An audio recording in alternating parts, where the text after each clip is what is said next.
اتفاقی که برای جان رابینسون توی یکی از استریم هاش توی چنل جی راب رخ میده باور نکردنیه.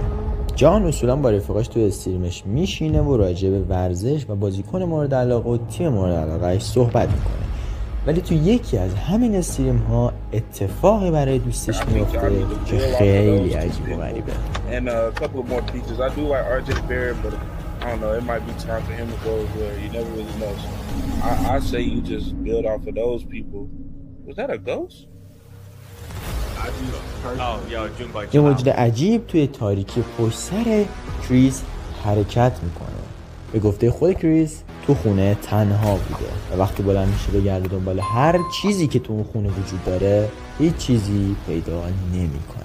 حالا شما چه فکر میکنید؟ به نظر شما این ویدیوها واقعی هن یا نه؟ تصمیم با شماست.